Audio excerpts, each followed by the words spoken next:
அதிமுக ஆட்சிக்கு வந்தால் வங்கிகளில் மாணவர்கள் பெற்ற கல்விக் கடனை தள்ளுபடி செய்யும் வகையில் அரசே அதனை ஏற்கும் என்று எடப்பாடி பழனிசாமி அறிவித்துள்ளார். தமிழ்நாட்டில் சட்டமன்ற தேர்தல் நெருங்கும் நிலையில் ரேஷன் கார்டு உள்ள அனைத்து குடும்ப தலைவிகளுக்கும் 2000 ரூபாய், நகர பேருந்துகளில் ஆண்களுக்கும் கட்டணமில்லா பயணம் என ஏற்கனவே 5 வாக்குறுதிகளை எடப்பாடி பழனிசாமி அறிவித்திருந்தார். இந்நிலையில் 2ஆம் கட்டமாக 5 வாக்குறுதிகளை எடப்பாடி பழனிசாமி அறிவித்துள்ளார். அதில் அதிமுக ஆட்சிக்கு வந்தால் முதியோர் உள்ளிட்டவர்களுக்கான ஓய்வூதியம் 2000 ரூபாயாக உயர்த்தப்படும் என்று கூறியுள்ளார்.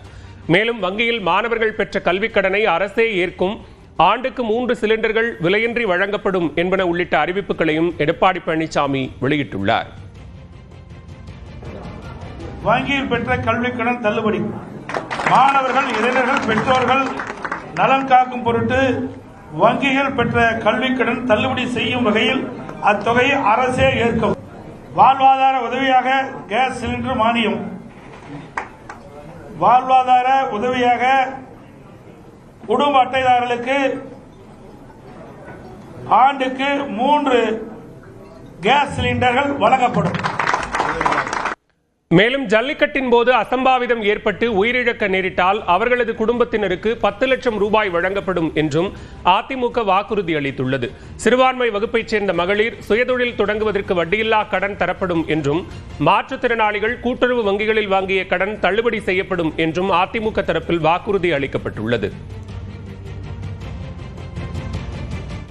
தாவேக தலைவர் விஜய்க்கு எதுவுமே தெரியவில்லை என்று விமர்சித்த அதிமுக பொதுச் செயலாளர் எடப்பாடி பழனிசாமி, அவர் செய்தியாளர்களை சந்தித்தால்தான் நாட்டில் என்ன நடக்கிறது என்பது தெரியவரும் என கூறினார்.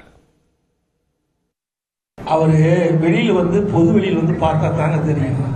பொது வெளியிலே வரல. 72 நாள் கழிச்சு தான் ஒரு சம்பவம் நடந்து போச்சு. அந்த சம்பவத்தொட்டி 72 நாட்கள் ஒரு கட்சி தலைவரே வெளியே வரல. நாட்டில் என்ன நடக்குதுன்னு தெரியல. எந்தெந்த கட்சியோட கூட்டணி இருக்குன்னு தெரியல. எந்த கட்சி தேர்தலில் தலைமை தாங்கன்னு தெரியல. வச்சே நாங்க என்ன செய்யணும்? அவருக்கு ஒண்ணுமே தெரியாத போது எங்களை கேள்வி கேட்டா அவர்கிட்ட போய் கேள்வி கேளுங்க. இது அவரு டிவியில பார்க்கல, தொலைக்காட்சியில் பார்க்கல, பார்க்கறதுக்கு நேரம் இல்ல, மக்களை பார்க்கறதும் இல்ல, தொலைக்காட்சியில் பார்த்து தெரிஞ்சுக்கல, ஒண்ணுமே தெரியாததை வச்சு எங்கிட்ட கேள்வி கேட்கணும். தெரிஞ்சிருந்தா பரவாயில்ல. ஒரு கட்சியுடைய தலைவர் எல்லாம் தெரிஞ்சிருக்க வேணும். தெரியாம அறியாம பேசிட்டு இருக்காரு. நாட்டில் நடக்கிற நிலவரம் என்னன்னே தெரியல. அரசியல் கட்சியை தொடங்கிய பிறகும் தாவேக தலைவர் விஜய் பொது நிகழ்ச்சிகளில் கலந்து கொள்ளாதது ஏன் என்று எதிர்க்கட்சிகள் கேள்வி எழுப்பும் நிலையில் நியூஸ் 18 தமிழ்நாடுக்கு தாவேக இணை பொதுச் செயலாளர் நிர்மல்குமார் விளக்கம் அளித்துள்ளார். அந்த இடத்துல தான் ஒரு விமர்சனம் எழுது. ரொம்ப சீசன்டா மக்களை சந்திக்கிறார்.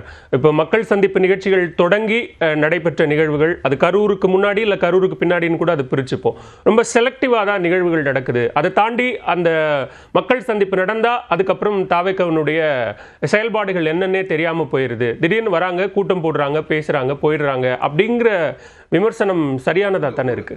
ஒரு சின்ன விஷயம் சொல்கிறேன். எங்களுக்கான பெரிய சேலஞ்சஸ் என்னன்னா, அரசு நிர்வாகம் உங்களுக்கு எந்த அளவுக்கு ஒரு நடுநிலையாக செயல்படணும்னு இருக்கு.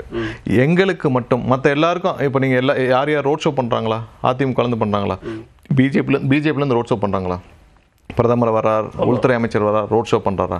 டெய்லி இன்னைக்கு காலையிலேருந்து பார்த்தீங்கன்னா முதல்வர் சார்பாக ரோடை ஃபுல்லாக பிளாக் பண்ணிட்டு முதல்வர் ஊர்வலமாக நடந்து போயிட்டு இருக்கார். இன்னைக்கு காலையில் பார்த்தேன் நேப்பியர் பாலத்திட்டு ஊர்வலமாக நடந்து போயிட்டு இருக்கார். எங்களுக்கு ஒரு சின்ன பெர்மிஷன் கொடுத்தாலே, இப்போ நாங்கள் எங்களுக்கு எப்போ ஒரு மகாபலிபுரத்தில் ஒரு இடத்துல புக் பண்ணுவோம். அங்கேயே பார்த்தீங்கன்னா நாங்கள் இந்த தேதி நேற்று எங்களுடைய 3ஆம் ஆண்டு துவக்க விழாவுக்கு நாங்கள் அந்த தேதியில் நிகழ்ச்சி நடத்த போகிறோம் என்று தெரிந்து எங்களுக்கு முன்னாலே அது புக் பண்ணி வச்சுருக்காங்க. சிஎம் உடைய ப்ரோக்ராம்னு சொல்லி பிளாக் பண்ணி. அதே மாதிரி நாங்கள் அடுத்த வேலூரில் ஒரு தேதியை கொடுத்தால் அன்றைக்கு சிஎம் ப்ரோக்ராம்னு எங்களை மாற்ற சொல்கிறார். எந்த இடத்துலையுமே நாங்கள் இப்போ நீங்கள் மற்ற கட்சியெல்லாம் முதல் நாள் அப்ரூவல்லாம் கிடையாது. அவங்க போய் சும்மா ஒரு லெட்டர் மட்டும் கொடுத்து இன்டிமேஷன் மட்டும், அவங்களுக்கு அப்ரூவல் கிடையாது. இன்டிமேஷன் மட்டும் கொடுத்துட்டு நாளைக்கு வர்றாங்கன்னு சொல்லிட்டு திரு எடப்பாடி அவர்களோ இல்லை மற்ற பாரதிய ஜனதா கட்சியோ இல்லை மற்ற எந்த கட்சியாக இருந்தாலும் நடத்திக்கிட்டே தான் போகிறாங்க. பட் எங்களுக்கு மட்டும்தான் 30 நாட்களாக எங்களுடைய நிர்வாகிகள் போராட வேண்டியிருக்க ஒரு நிகழ்ச்சியை நடத்துறது. அதை போராடி சொல்றீங்களா? அது கடுமையான நெருக்கடி, ஒரு எமர்ஜென்சியை விட கடுமையான நெருக்கடி. என்னதான் பிரச்சனைன்னு சொல்ல மாட்டாங்க. ஜெயலலிதாவை ரோல் மாடலாக ஏற்ற விஜய் அதிமுகவை எப்படி ஊழல் சக்தி என்று கூறுவார் என்று எதிர்க்கட்சித் தலைவர் எடப்பாடி பழனிசாமி கேள்வி எழுப்பியுள்ளார். தீய சக்தி, ஊழல் சக்தி யார சொல்றாரு? குறிப்பிட்டு சொன்னதுன்னு சொல்ல முடியும். எங்களெல்லாம் ஊழல் சொல்றதுக்கு வழியே கிடையாது. மாண்பு அம்மா அவர்களை ஏத்துக்கிட்டார். ரோல் மாடல் அம்மா பேர் சொன்னார். சொன்னாரா இல்லையா? புரட்சித் தலைவர் எம்ஜிஆர் அம்மா ரோல் மாடல் சொல்லியாச்சு. எங்களுடைய அதிமுக ஆட்சி நான் முதலமைச்சராக இருக்கும்போது என் மீது ஊழல் குற்றச்சாட்டு சொல்லி நீதிமன்றம் போய் நீதிமன்றத்தில் நிரபராதி என்று வந்திருக்கிறேன். எப்படி ஊழல் சொல்ல முடியும்? தேசிய ஜனநாயக கூட்டணியை பாஜக ஒருங்கிணைப்பதால் பாஜக தலைமையிலான கூட்டணி என்று கூறுகிறோம் என்று தாவேக இணை பொதுச் செயலாளர் நிர்மல்குமார் விளக்கம் அளித்துள்ளார். அதிமுகவை பின்னுக்கு தள்ளிவிட்டு முன்னெடுப்பது பாரதிய ஜனதா கட்சி தான். அது வந்து என்டிஏ கூட்டணி, பாரதிய ஜனதா தலைமையிலான கூட்டணி தான். இதுல அவர்களுக்கு உடன்பாடு எப்படி இருந்தாலும் என்ன, அவர்கள் எல்லாம் சேர்ந்து பயணிக்கணும் முடிவு பண்ண பிறகு யார் தலைமையில இருந்தா என்ன. ஸோ அதுல ஒன்றும் பேசுறதுக்கு எதுவும் இல்லை. இந்த கூட்டணியை முன்னெடுப்பதே பாரதிய ஜனதா கட்சி தான். எல்லா தலைவரும் அவங்கள தான் போய் சந்திச்சாங்க. யாரும் வந்து திரு எடப்பாடி அவர்களை சந்தித்து அவர் முன்னாடி யாரும் கூட்டணியை ஃபார்ம் பண்ண மாதிரி தெரியல. இல்ல அவர்களை சந்தித்து இந்த முசல் கட்சி மேலிடம் புறக்கணிப்பு என அண்ணாமலை விலகலுக்கு பல்வேறு காரணங்கள் கூறப்படும் நிலையில் என்ன நடந்தது என்பதை விரிவாக பார்க்கலாம் இந்த தொகுப்பில். அடிப்படை வேலைகள் என்னால செய்வதற்கான சாத்தியக்கூறுகள் இல்ல. கட்சியும் அதை ஏத்துக்கிட்டு வேறு வேறு பொறுப்பாளர்களை ரீஅலோகேட் பண்ணுவாங்க. தேர்தல் நிற்பதா இல்லையா இதெல்லாம் செய்யணுமான்னு கட்சி சொல்லட்டும்னா. தமிழ்நாடு சட்டப்பேரவைக்கு விரைவில் தேர்தல் நடைபெறும் நிலையில் ஆட்சியை தக்கவைக்க திமுக கூட்டணியும் ஆட்சியை பிடிக்க அதிமுக பாஜக கூட்டணியும் பல்வேறு வியூகங்களை வகுத்து வருகின்றன. தேசிய ஜனநாயக கூட்டணியில் பாஜகவுக்கு எத்தனை இடம் கிடைக்கும் என்ற உத்தேச பட்டியல் கூட வெளியாகாத நிலையில் 234 தொகுதிகளுக்கு 72 தேர்தல் பொறுப்பாளர்களை மாநில தலைவர் நயினா நாகேந்திரன் நியமித்தார். இதில் முன்னாள் மாநில தலைவர் அண்ணாமலைக்கு சிங்காநல்லூர், மதுரை தெற்கு, ஸ்ரீவைகுண்டம், விருகம்பாக்கம், பத்மநாபபுரம், காரைக்குடி ஆகிய 6 தொகுதிகளின் பொறுப்பு ஒதுக்கப்பட்டது. அதிமுகவுடனான கூட்டணி உட்பட பாஜக தேசிய மற்றும் மாநில தலைமையின் பல்வேறு முடிவுகளால் அண்ணாமலை தொடர் அதிருப்தியில் இருந்ததாக தகவல் பரவிய நிலையில் 6 தொகுதிகளுக்கு மட்டும் பொறுப்பாளராக நியமித்தது அவரை அதிருப்தியில் உச்சத்திற்கு தள்ளியதாக கூறப்படுகிறது.